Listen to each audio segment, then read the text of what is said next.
A graça e a paz do Senhor Jesus Cristo, a igreja, as classes e aqueles que estão nos prestigiando no aprendizado da palavra de Deus. Nós, mais uma vez, estamos aqui, vocês podem apanhar o caderninho de vocês, a Bíblia, como eu sempre tenho dito, para vocês anotarem aquilo que vocês acharem importante da nossa aula de hoje. Continuando o estudo dos salmos de degraus, ou romagem, ou peregrinações, tá? Que eram aqueles salmos que o povo de Israel entoava 3 vezes ao ano, nas festas, né? Páscoa, Pentecostes, tabernáculos, em que eles subiam ao templo de Jerusalém, né? Ou seja, Sião. E eles vinham pela estrada conversando, milhares e milhares de pessoas, até que quando eles chegavam ali no pé daquela montanha, aquele local montanhoso, né? Não falamos pé, o sopé, eles subiam e já subiam, eram 15 degraus, por isso que são 15 salmos de degraus, né? Porque cada degrau tinha uma distância que a história não conta de um para o outro, mas conforme eles iam subindo, desbravando as dificuldades, porque quando começa-se a subir uma escada, é muito fácil o primeiro degrau, o segundo, e assim sucessivamente. Eles subiam 15 degraus, com uma distância muito grande de um para o outro, e eles começavam a entoar os salmos, os cânticos, né? Cânticos que o exercício da semana, que ficou para vocês responderem, fazerem, debaterem. Por sinal, classe, vamos começar a debater, sentir dúvidas lá no grupo, na sua classe, com os seus amigos, né? E ali vamos conversando. Eu sei que muitos estão muito assoberbados, trabalhando, mas muitos que estão em home office, outros fazendo só as suas atividades, né? O seu local de trabalho, foram suspensas as atividades presenciais, que vocês possam estar trocando, né? Tudo isso é muito importante, o estudo da palavra. Fazer sozinho é bom demais, mas fazer acompanhado é melhor ainda, né? Então, agora que vocês já apanharam o caderno, já estão com as Bíblias abertas, só que nós não vamos começar no Salmos 131, agora não, tá? Porque nós, na última aula, a aula da semana passada, aliás, já desta semana, no princípio da semana, né? Nós estudamos os Salmos até o 130. Hoje nós vamos aos Salmos 131. Porém, não vamos abrir logo nos Salmos, no livro de Salmos. Nós vamos abrir primeiramente em Deuteronômio 6, a partir do 4. Nós vamos ler do 4 ao 7, para nós entendermos o contexto geral de hoje, da nossa aula de hoje, né? Para nós entendermos o porquê que para eles, 800 anos depois, após o Deuteronômio, a história, né? Os fatos dos Salmos, 131, 32, 33 e 34, né? E os outros que passaram, já tinha se passado aproximadamente de 700 a 800 anos em que Moisés recebe de Deus os estatutos, os ensinos, as determinações da lei. O povo sai do deserto, o povo iria marchar 40 anos, como marcharam no deserto, sai do deserto não, eles saem do Egito, né? Estão prestes a ingressar, já ingressando ali no deserto, e eles precisavam a ter estatutos, a ter regulamentos de nação, de vida, né? Então nós vamos ver um desses estatutos, porque eram os mandamentos morais higiênicos, cerimoniais e religiosos. Hoje nós vamos ver agora em Deuteronômio 6, a partir do 4, o que o Senhor determina, e Moisés fala para todo Israel ali que estava entrando no deserto, como que eles deveriam se comportar, como deveriam ser a vida deles, entre eles. 40 anos lá ficaram. E aqui diz assim, 6:4. O Senhor Deus falando para o povo de Israel. Escute, Israel, o Senhor nosso Deus é o único Senhor. Portanto, ame o Senhor seu Deus de todo o seu coração, de toda a sua alma e com toda a sua força. Estas palavras que hoje lhe ordeno estarão no seu coração.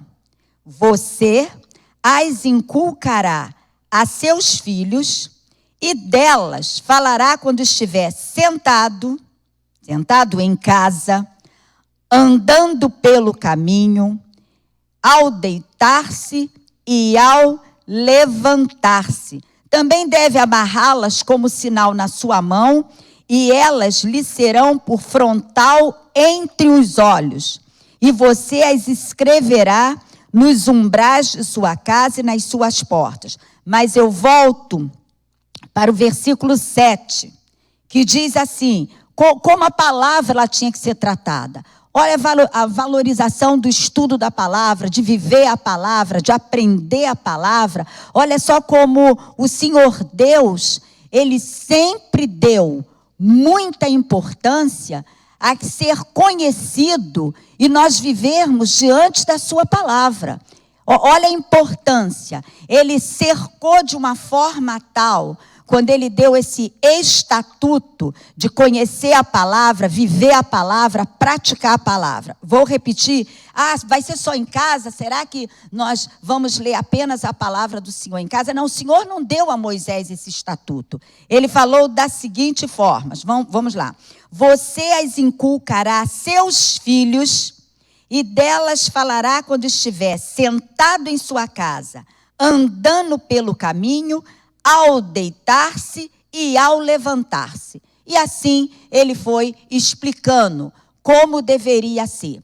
Por isso que lá nos Salmos de degraus, de peregrinações, de romagem, aquele povo, o povo de Israel, o povo hebreu, as 3 festas que também foram determinadas por Deus, né, a Moisés, no Êxodo, a mesma coisa, era a fim de que esta palavra nunca fosse obstáculo. Por exemplo, agora nós estamos vendo aí o nosso mapa, os 15 degraus, né, a partir do 120 até o 134, e a cada um salmo desse, né, eles entoavam com um determinado objetivo, com um tema, com um assunto aos quais eles conheciam. Para nós estamos estudando, precisamos conhecer, mas eles conheciam, né? E chegamos no momento do Salmo 131. Vamos lá para os Salmos 131, né? Nós sabemos que tudo isso, para eles não eram dificuldade, não era tipo assim, se eu estou em casa, vou ficar no meu escritório, no meu sofá, na minha sala, lendo. Mas na rua eu não preciso lembrar, eu não preciso falar. Falar como? Vou ficar na rua hoje, contextualizando para o nosso momento, falando, não, estamos em oração, falando aquilo que vem ao nosso coração, mas para isso nós precisamos conhecer a palavra de Deus. Conhecer para determinados assuntos, momentos aflitivos, momentos de dificuldade, momentos de gratidão, momentos de alegria. Então, a palavra ela tem que estar a todo instante na nossa boca. E aqui, no caso, era caminhando e andando pelo caminho. E como eu denominei, né? Caminhando e cantando. Esses grupo de salmos, né?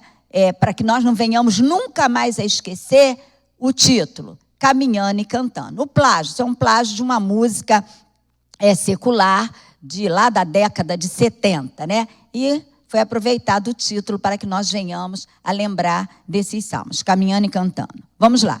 Salmo 131. Salmo 131 é um salmo que nós intitulamos assim: entrega do coração. Entrega do coração. Quando o salmista, quando ele escreveu, e um salmo de Davi, né, que vocês fizeram os exercícios, eu pedi que vocês, nesses 15 salmos, vocês encontrassem quantos salmos, quais eram os de Davi e quantos eram os de Salomão. Salomão 1, 127, né? E de Davi, 4. Mas vamos lá, Salmo 131, que diz assim: Senhor, não é orgulhoso o meu coração, nem arrogante o meu olhar. Não ando à procura de coisas grandes, nem de coisas maravilhosas demais para mim. Essa aqui, uma reflexão sobre a vida contínua na caminhada. Eles estavam ali fazendo uma entrega do coração. Aí vinha o orgulho, olha só, Senhor, não é orgulhoso o meu coração. Um coração orgulhoso não pode verdadeiramente agradar a Deus. Daqui a pouco nós vamos dar uma chegadinha lá no livro de Jeremias, né? E que nós vamos encontrar isso aí. Então, nós já vemos que entrega do coração. No momento que o orgulho, a soberba, a maldade não está dentro dos nossos corações, é porque nós estamos verdadeiramente adorando a Deus. A palavra de Deus diz: um coração quebrantado e contrito, o Senhor nunca vai desprezar. Continuando. 2. Pelo contrário, fiz calar e sossegar a minha alma. Como a criança desmamada se aquieta nos braços de sua mãe, assim é a minha alma dentro de mim. Espere, ó Israel, no Senhor, desde agora para sempre. Esse momento aqui é um momento que os romeiros, né, os peregrinos, né, aqueles milhares de pessoas, todos já estavam pensativos e emocionados. Porque o olhar deles, olha só, foram subindo, olha o mapa aí.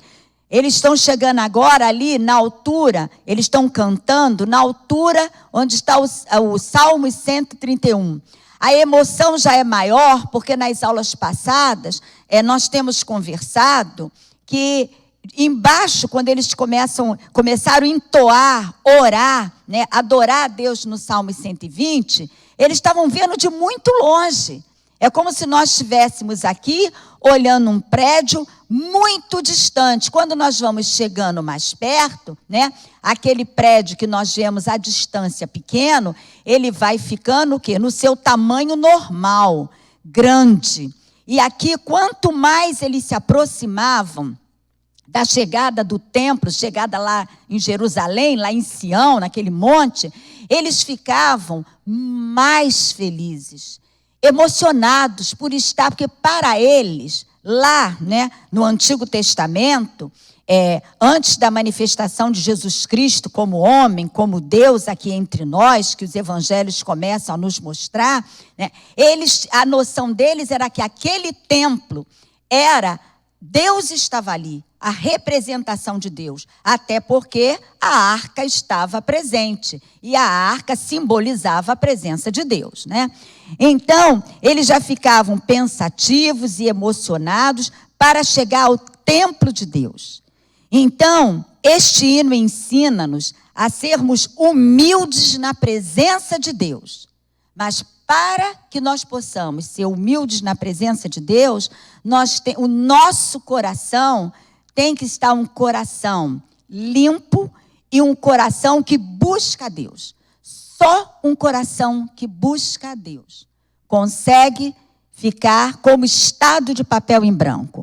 Vamos abrir agora em Jeremias, vamos abrir as nossas Bíblias em Jeremias 29, a partir do 11. Capítulo 29, versículo 11, que diz assim: o Senhor Deus, Jeremias profetizando aquilo que Deus estava o inspirando a falar. Eu é que sei que pensamentos tenho a respeito de vocês, diz o Senhor. São pensamentos de paz e não de mal, para dar-lhes um futuro e uma esperança. 12.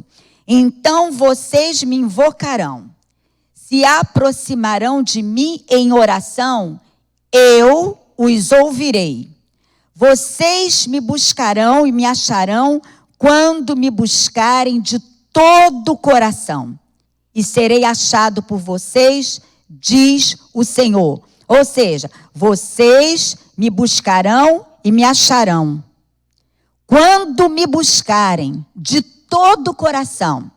Esse todo o coração, essa forma enfática, forte, é que buscar de todo o coração. Já não sou mais eu que vivo, como Paulo disse, Gálatas 2:20, mas Cristo vive em mim.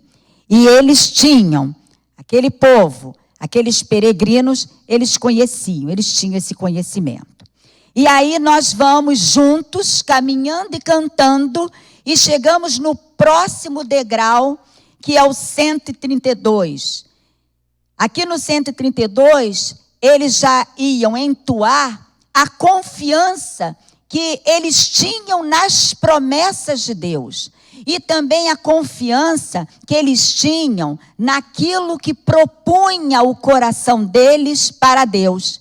Nós temos aqui uma divisão desses salmos. Nesse salmo, que nós não sabemos quem escreveu, como nós falamos na semana passada, um salmo anônimo, As palavras de Deus, elas eram o tempo todo. Nós temos que lembrar que elas eram entoadas. Mas a divisão, nós encontramos aqui do versículo 1 ao 18. Do 1 ao 10, nada de Davi, é o costume que nos faz achar que era Davi, O salmista, do 1 ao 10, o salmista faz promessas a Deus, mudanças a Deus. O que ele poderia fazer quanto à obra de Deus, o viver com Deus. E do 11 ao 18 já é diferente. Já é Deus, ele já, pela inspiração, ele sentindo o que Deus tinha a fazer com aquele povo. Vamos lá. De 1 a 10, a confiança nas promessas, ou seja, nas promessas antigas. Nas promessas antigas. Diz assim, vamos lá, 132:1. Lembra-te, Senhor, de Davi e de todas as suas provações. Lembra-te de como ele jurou ao Senhor e fez votos ao poderoso de Jacó, dizendo: não entrarei na tenda em que moro, nem me deitarei no leito em que repouso. Não darei sono aos meus olhos, nem repouso às minhas pálpebras, enquanto eu não encontrar um lugar para o Senhor, uma morada para o poderoso de Jacó. Até aqui, nós vemos essa passagem, é quando o Senhor, lá em Reis, lá em Crônicas, ele queria fazer um templo, Davi, ele que queria construir o templo, esse templo aí de Jerusalém, esse templo bonito que havia, ele queria, mas o Senhor não permitiu a ele. O Senhor fez uma promessa que não seria ele. Davi era um guerreiro, vivia a guerrear, que seria um descendente seu. Então vamos continuar aqui o porquê que ele estava falando isso, que nós lemos aqui, do 1 até o 5, enquanto eu não encontrar um lugar para o Senhor. Está em 1 Reis 8, de 14 a 17. 6. Ouvimos dizer que a arca estava em Efrata e a encontramos no campo de Jaar. Entremos na sua morada, adoremos diante do estrado de seus pés. Levanta-te, Senhor, e entra no lugar do teu repouso, tu e a arca do teu poder. Vistam-se de justiça os teus sacerdotes e exultem os teus fiéis. Por amor de Davi, teu servo, não rejeites o teu ungido. Irmãos, esse salmo, ele também tem uma marca, tá? Ele foi cantado pelo povo, pelos peregrinos, mas ele é um salmo, um dos salmos messiânicos que estão na nossa Bíblia. O que é um salmo messiânico? Salmos que já profetizavam, já anunciavam quem seria o Messias Jesus Cristo, a vinda do Messias. Continuemos. 11. Agora, a partir agora, até o 18, Deus fez promessas a Davi. Quer ver? Vamos lá. O Senhor jurou a Davi com firme juramento, e dele não se desviará.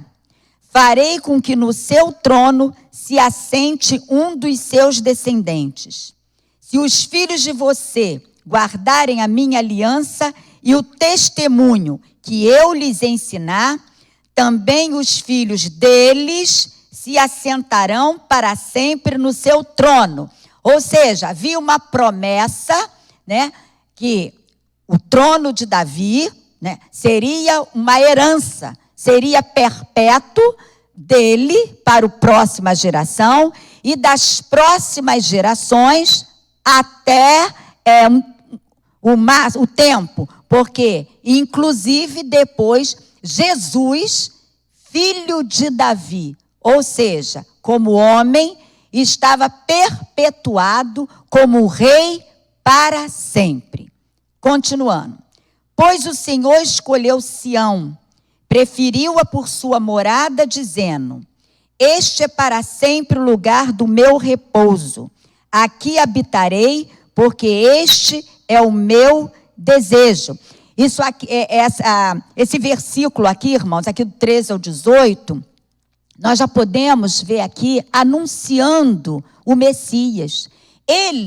Hoje nós precisamos estudar detalhadamente. Lá, aqueles peregrinos, eles já tinham essa visão, que viria o Messias, viria o Salvador, viria o Libertador. E o profeta Natã já tinha profetizado diante de Davi que ele reinaria eternamente.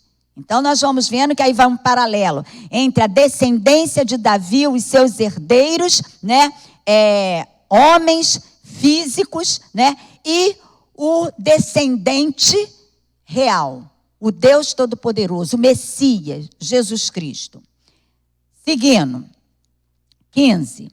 Abençoarei com abundância o seu mantimento, de pão fartarei os seus pobres.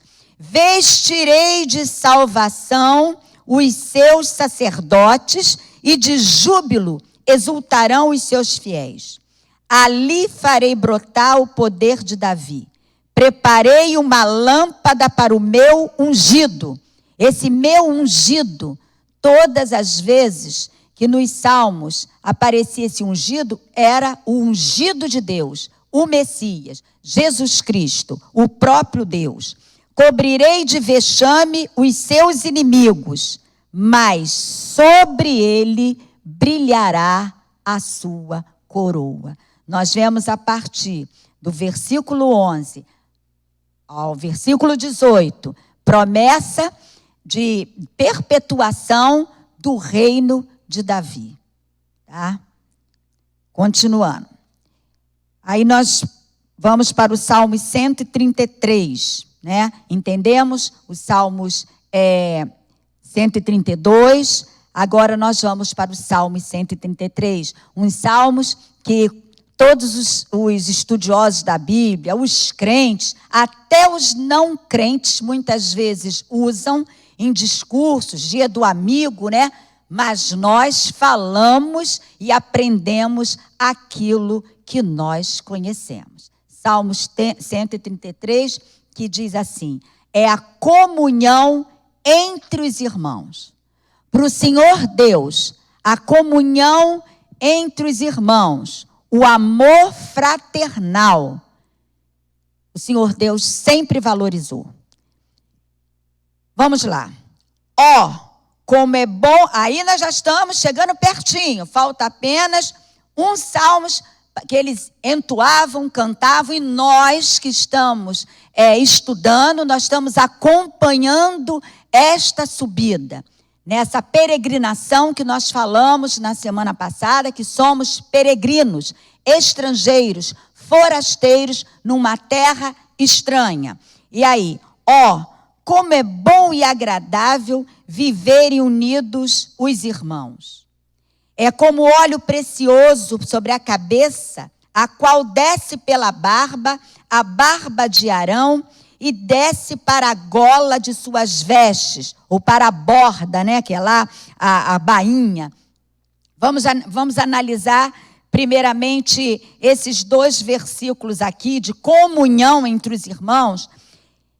Nós vamos ver que a nossa unidade, irmãos, a nossa comunhão é fruto da obra de Jesus em nós. Ele derramou amor de Deus em nosso coração. Jesus Cristo, quando ele, aos 30 anos, ele viveu entre nós, claro, foi nascido, uma criança, mas quando ele surge no cenário, né? No cenário, pregando o reino de Deus, pregando as maravilhas de Deus, e todos vendo que todos que assim criam, porque conhecer, eles conheciam, os judeus principalmente, porque conheciam a palavra de Deus, conheciam as promessas, conheciam os salmos que falava que viria um ungido, conheciam os profetas, Isaías, Jeremias, Miqueias, todos eles profetizaram a vinda do Messias, profetizaram como seria essa vinda, o que ele faria. E às vezes as pessoas dizem assim, por que hoje, até hoje, muitos, a maioria deles ainda não receberam a Jesus Cristo como único Senhor e Salvador? Por que, se eles tiveram mais conhecimento? Porque uma trave foi colocada nos olhos deles por eles mesmos. Porque eles pensavam que Senhor Jesus Cristo, o Messias, seria um homem de guerra, um homem que viria para guerrear, para derrubar o Império Romano, ou como houve outros impérios, que nós, quando estudamos a Bíblia, o Antigo Testamento, vemos que várias vezes Israel foi cativo de impérios, de povos do entorno, né? E eles esperavam, mas veio um homem pregando o amor e pregando a paz, Jesus Cristo. Por isso que fica muito claro nós sabermos quem é de Deus e quem não é. O homem de Deus, no caso Jesus, ele veio pregando a paz, ele veio pregando o amor. Ele veio pregando a comunhão, o relacionamento. Então, para aqueles homens, para aquele povo que queria um guerreiro para vir guerrear, por isso que muitos deles estão esperando a primeira vinda do Salvador. E nós já estamos esperando a segunda vinda. Nós enxertados na videira que é Jesus. Continuando. E aí, quando nós lemos, e como óleo precioso sobre a cabeça, a qual desce pela barba, a barba de Arão, e desce para a gola de suas vestes, muitos nós lemos, mas assim, não estou entendendo, até eu entendi que é bom, é agradável viverem os irmãos unidos, né? Mas em que entra agora esse óleo? O sacerdote, ele, desde lá do Êxodo, quando o Senhor Deus deu todas as determinações a Moisés, como seria o tabernáculo, né? Porque o povo precisava até o seu templo. Primeiramente foi o templo móvel, né? Aqueles 40 anos no deserto. Um templo que ficava com o povo. O templo ele era arrumado pelos levitas, pelas tribos, aqueles que eram responsáveis, principalmente aqueles da tribo de Levi, de arrumar, e ali ficava o templo, começando pelo átrio, né? O lugar santo, o lugar santíssimo, aqueles utensílios que tinha tudo apontava como sombra, como tipo para Jesus. Apontava, simbolizava como tipo, como sombra das coisas vindouras, né? E ali o povo, havia um óleo.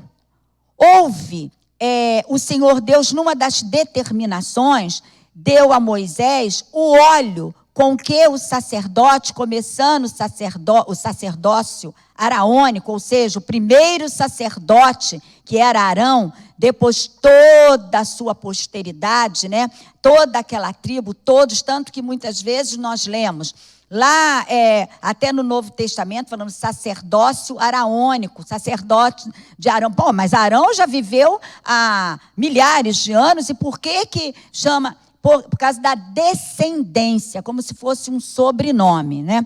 E aí, esse óleo foi dado a Moisés na medida certa. Era o óleo da unção, ou seja, o óleo que aquele sacerdote teria a autoridade. Autoridade principalmente de entrar no lugar santíssimo uma vez por ano, para fazer a expiação pelo pecado, para encobrir o pecado, né? Era uma vez por ano de todo Israel, de todos aqueles que pecaram, porque quando pecava, encontrava o turno dos sacerdotes ali no templo. Mas, uma vez por ano, se alguém deixasse de ter ido ali pedir perdão, com os sacerdotes, quando cometeu um pecado, como não cumpriu um mandamento, um estatuto, né, que era uma dificuldade, diferente de hoje nós, né, que entregamos as nossas vidas a Jesus, no momento que pecamos, nós temos um advogado que ele tem prazer em perdoar os nossos pecados, quando nós confessamos os nossos pecados, porque Ele é fiel, porque Ele é justo, porque Ele é amoroso. Voltando ao óleo da unção. E aí, foi instituído, porque tudo de Deus tem medida. Lá no passado e no presente. Nada de Deus é feito de qualquer maneira. Então, o Senhor Deus, por exemplo, para o incenso aromático, Ele deu medidas certas. Mas para o óleo da unção, também deu medidas certas. Vamos abrir as nossas Bíblias em Êxodo 30. Êxodo 30. Para nós conhecermos como estava a receita, né? Ou seja, o modo de fazer, as quantidades, não poderia de maneira nenhuma.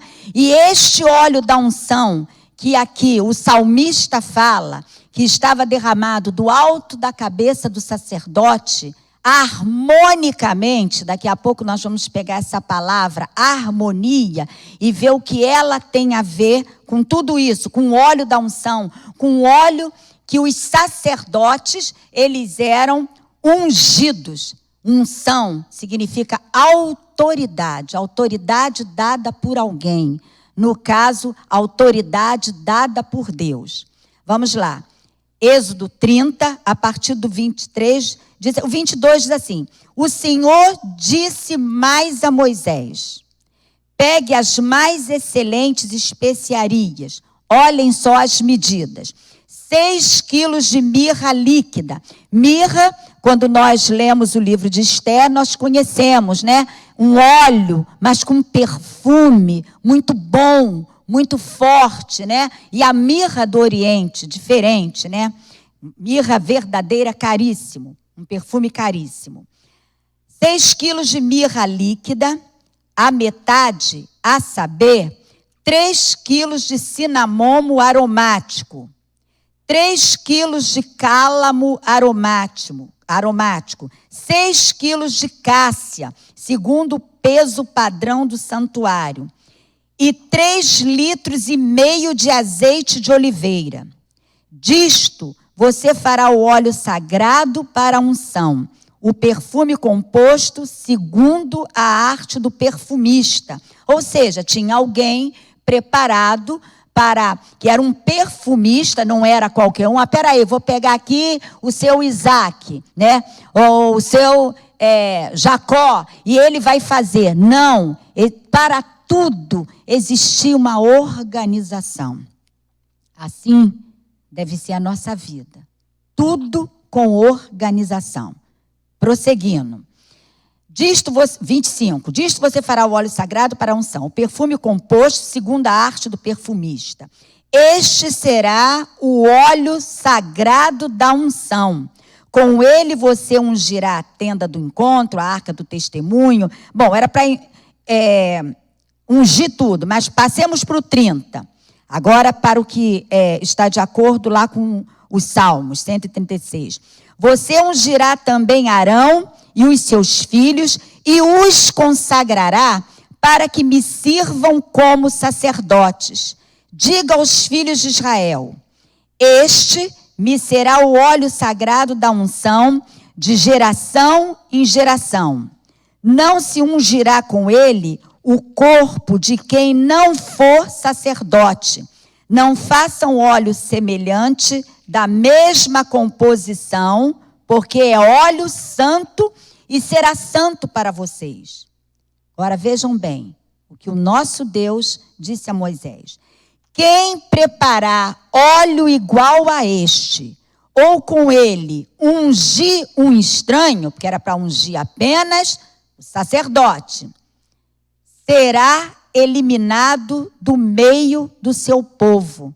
Vejam bem o que o Senhor diz, se houvesse aquele óleo, alguém que era fácil ter todos aqueles produtos, nós sabemos que esses são produtos lá do Oriente Médio, né? Poderia fazer, se ungir e dizer, eu agora tenho a unção de Deus sobre mim. Não, a unção de Deus, o Senhor estava atrelando a esse óleo da unção. Mas o que é que tem a ver, irmã Marlene, e como óleo precioso sobre a cabeça, o qual desce pela barba, a barba de Arão, e desce para a gola de suas vestes, era mostrando que o sacerdote que estava ali era a pessoa certa, séria, que iria recebê-los, aqueles peregrinos, iria oficiar todas aquelas cerimônias, e era do alto da cabeça à planta dos pés. Existia uma harmonia do seu corpo, da cabeça aos pés. Era a harmonia que aqueles peregrinos entendiam deles terem uns com os outros. Até porque nós precisamos entender que Israel era um povo brigão. Quando nós lemos a Bíblia, nós vemos isso. Nós vemos que as tribos, elas muitas vezes, elas viviam em dissensões. Uma tribo contra a outra. Uma tribo querendo algo da outra, fazer algo que a outra fazia, não fazia. Era um povo brigão, pela natureza. Mas aí, tudo nosso Deus, que sabe de todas as coisas, Ele escreveu, porque ali eles foram em unidade. Saíram lá de baixo, ali talvez da Palestina, Meseque, Quedar, nós não sabemos precisamente, nós sabemos que havia peregrinos de todas as partes, judeus praticantes, que seguiam e iam ao templo. Com isso o Senhor estava dizendo, tem que haver uma harmonia, desde lá do sacerdote, naquele óleo, que foi feito com a unção do Senhor, em obediência e de uma forma harmônica. Poderia só jogar sobre a cabeça, mas não, descia o corpo todo. Ou seja, ali estava um povo que era um corpo. Hoje nós somos um povo, o corpo de Cristo, que é a igreja, que é a eclésia, né? Que não é aqui as paredes do templo. Nós temos visto nesse tempo que nós estamos passando da pandemia, né? Que nós estamos nos nossos lares, nós temos as nossas aulas, nós temos aqui os nossos pastores pregando, levando o ensino, levando a palavra. Nós temos grupos que todas as noites tem a jornada de oração, a igreja está junta, orando, lendo a palavra, cantando. Vejam bem como nós estamos vivendo, né? e aqui na nossa igreja, cantando também, ouvindo a palavra. Hoje, às quartas-feiras, à tarde, a MCM está reunida, e vocês, mulheres que quiserem, entrem lá no grupo. Tem um culto às segundas, quartas e sextas. Tem oração, tem louvor, tem palavra. Tem o nosso pastor que leva palavra todos os dias, palavras de reflexão. Nesse mês agora, 31 dias, falando sobre a família, né? A convenção, é um trabalho missionário da Junta de Missões, e fazendo um trabalho à família. E nós temos o tempo inteiro, meus irmãos. A nossa igreja tem, assim, atividades durante a semana inteira, para que nós possamos estar como irmãos. Como irmãos, né? Estamos distante aqui do afago, mas nós não deixamos de cultuar, de adorar, né, em comunhão. Porque se nós não estivermos em comunhão, nada disso estaria acontecendo ou acontecerá. Por último, aqui no Salmo 133. Ó, como é bom e agradável viver unidos os irmãos. Pulo. É como o orvalho do Hermon, que desce sobre os montes de Sião. Ali o Senhor ordena a sua bênção e a vida para sempre. E agora, nós sabemos que o amor fraternal vivifica e anima a igreja. Uma igreja que não se amar, ou mesmo os familiares dentro das suas casas, porque nós também temos uma igreja dentro de casa, aqueles com quem nós convivemos. Se nós não tivermos comunhão, se nós não tivermos a alegria do Senhor em nossas vidas, apesar das batalhas, apesar das lutas, todos nós já sabemos, né? Mas nós precisamos estarmos vivos. A igreja, ela é um organismo vivo. E aqui o orvalho do Hermon é porque, no caso, Israel, durante o dia, no passado ainda era pior. Durante o dia é muito calor, mas durante a noite é muito frio. E lá o Monte Hermon, ele fica com um nevoeiro. Tá? Durante o dia ele é claro, se vê claramente. Mas quando vai dando o entardecer, como nós temos visto, né, nesses dias, que as tardes têm sido assim mais frias. Mas lá no Hermon, durante a noite, é gélido. Chega a ficar branquinho, como se tivesse neve. Mas durante o dia, vai batendo o sol. E quando vai findando a tarde, vai derretendo aquilo tudo. Antes da noite chegar. E em volta, aquele orvalho que cai, ele faz muita água, que em volta tem plantações frutíferas. Muitas plantas frutíferas, né, que nós sabemos. Tem romanceira, figueiras, né, as plantas, as frutas originais lá do Oriente Médio. E ali vai sendo molhado. A grama que durante o dia queimou, quando vem aquela água, aquele orvalho, ela fica verde e brotam flores, né? Diferente do que nós falamos no domingo. Então, esse orvalho do Hermon é um refrigério num lugar seco. É vida em um lugar seco.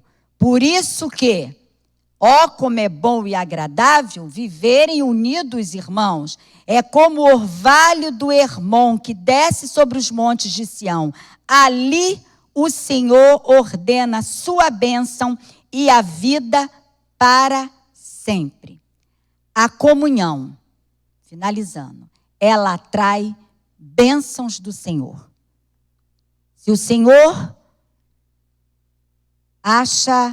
procurar e achar um grupo em guerra, em dissensões, nós sabemos que muito acontece aí até pelas igrejas, o Senhor não se agrada, porque a comunhão, aqui está muito claro nesse versículo 3, atrai as bênçãos do Senhor. E como o orvalho do Hermon, que desce sobre os montes, ou seja, aquilo que era árido, que era seco, passa a ser produtivo. Que era estéril, passa a ser frutífero. E ali o Senhor ordena a sua bênção e a vida para sempre. Finalizando, e aí, caminhando e cantando, chegamos lá no 15º degrau. E o povo via aquela beleza toda, aquele brilho do ouro, da prata, das pedras preciosas, aquela riqueza. Via o sacerdote em pé, esperando, sabia o sumo sacerdote, pelaquela roupa que ele trazia, né? Lá na mitra, na cabeça, escrito em ouro, santidade ao Senhor. Nos seus ombros, né, tinha espécie uma lapela, como essa que eu estou aqui, né? Não é igual nem pensar pela riqueza que era, né? E ali 6 pedras representando 6 tribos e mais 6. E no peitoral, por dentro, 2 pedras, que era Urim e Tumim, né? E seja, o Senhor levando o povo, ele levava no seu ombro.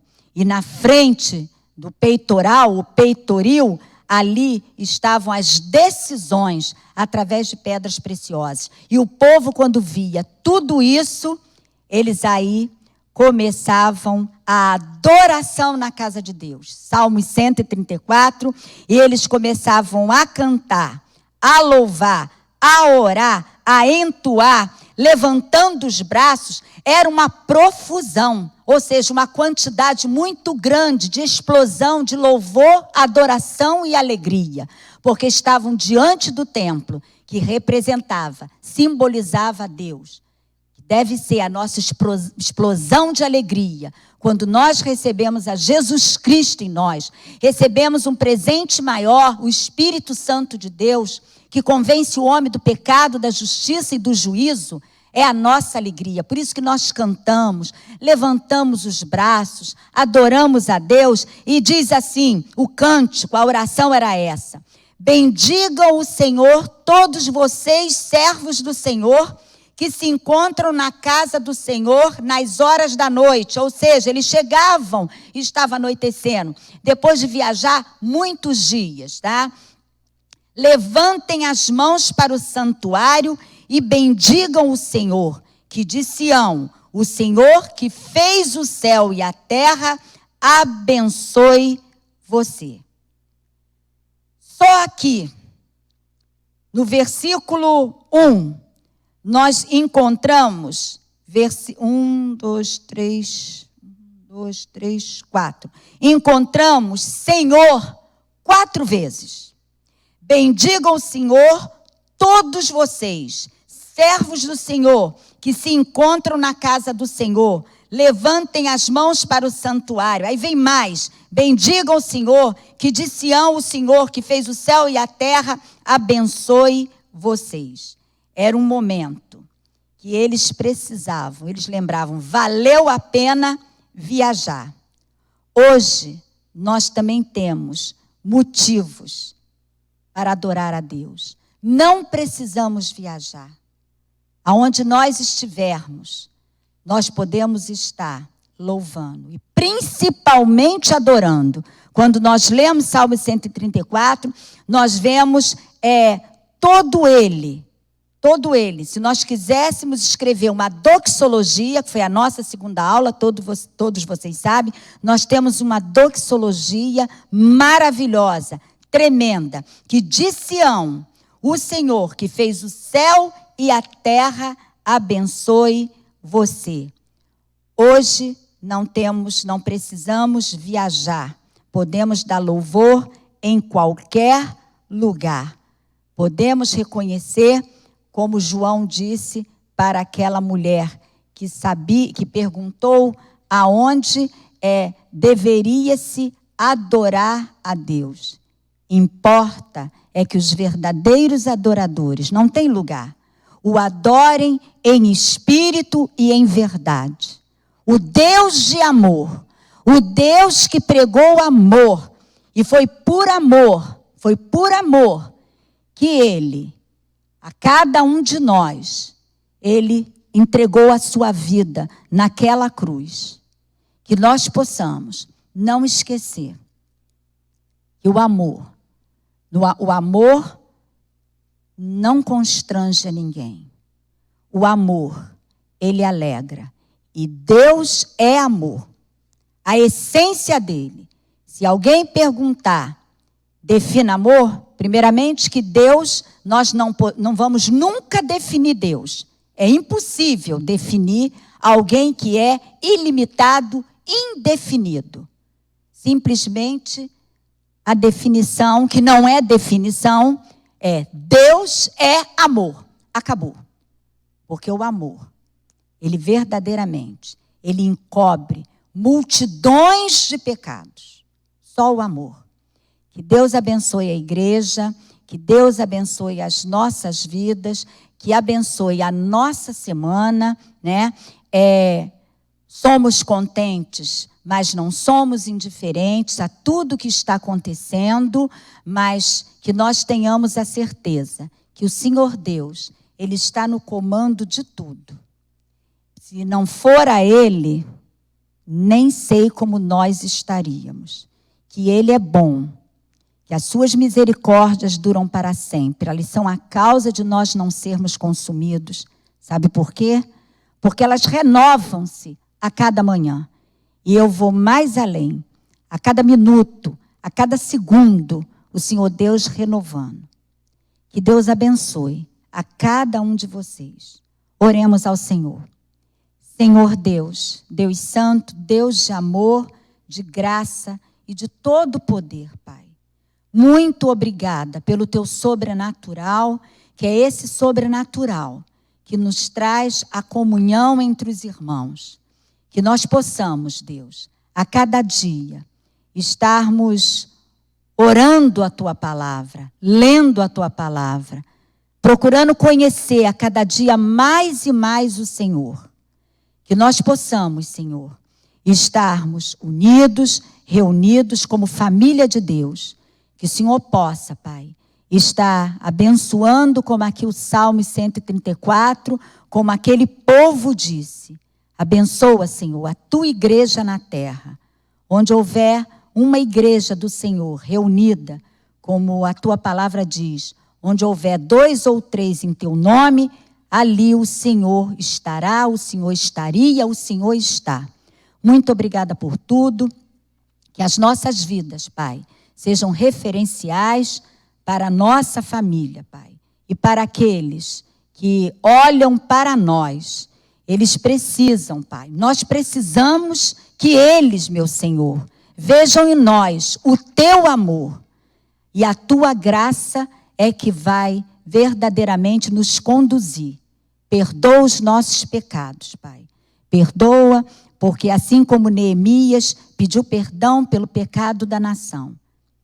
Nesta manhã, Pai, eu peço perdão por tudo. Pela nossa vida, pela nação, Pai, pelo nosso estado. Senhor, por todas as coisas que fizemos ou deixamos de fazer. Em nome de Jesus, cerca-nos com teu poder. Coroa-nos, Pai, com a tua graça e com a tua misericórdia. Assim eu oro junto aos meus irmãos. Em nome de Jesus, amém, amém e graças a Deus.